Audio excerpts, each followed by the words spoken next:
7 तारीख सोमवार का अवसर, द्वादशी तिथि विद्यमान है।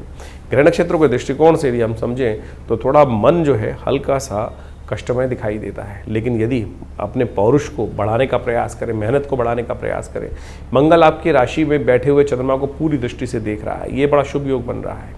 ये कहीं ना कहीं विश्वास को जगाता दिखाई दे रहा है, इसलिए मन के साथ साथ मन कहा जाता है ना, मन को उठाया जाता है।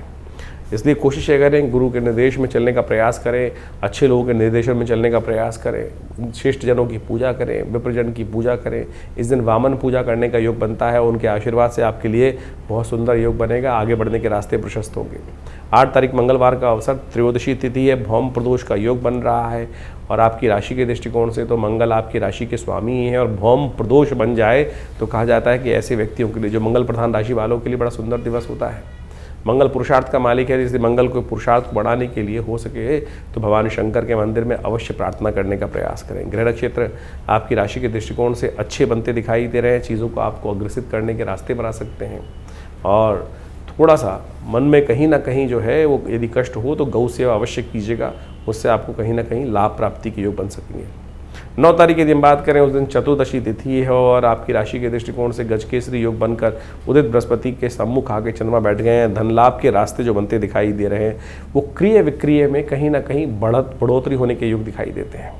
कहीं ना कहीं ट्रेडिंग लाइन में, काम धंधे व्यवसाय में इंप्रूवमेंट आने के योग बन सकते हैं। संत महात्माओं का आशीर्वाद दें। चतुर्मास इस दिन से आरंभ हो रहा है और जहाँ संत महात्मा विराजमान हो उनकी सेवा करें, उनकी कृपा से आपके लिए भाग्योदय रास्ते बनते दिखाई देंगे।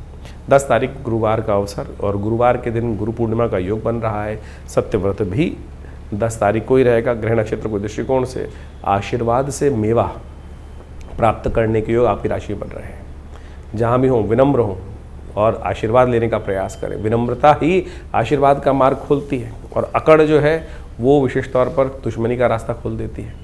तो इसलिए सरल भाव से आशीर्वाद लेने के लिए विनम्र होकर गुरु पूजा की तरफ चलने का प्रयास करें। ये गुरु जो पूर्णिमा है बहुत सुंदर तिथि होती है और ऐसे में सावन का शुभारंभ भी हुआ चाहता है और इस सावन के शुभ योग पर देखिए देवशयनी के बाद सावन आता है और कहा जाता है शास्त्र के दृष्टिकोण से देव सत्ता जो है, संसार की सत्ता जो है, भगवान देवताओं से छोड़कर भगवान शंकर के हाथ में आ जाती है और भगवान शंकर भोलेनाथ हैं, समस्त कष्टों के निवारण करने वाले हैं। तो इस दिन अवश्य अगले दिन से जो हमने विवेकानंद योगाश्रम में पूरे 1 महीने तक के लिए रुद्राभिषेक का सुंदर कार्यक्रम रखा है। दूध से, दही से, घी से, शक्कर से, मधु से, इच्छू रस से, सब प्रकार से विशेष तौर पर भगवान शंकर का रुद्राभिषेक रहेगा।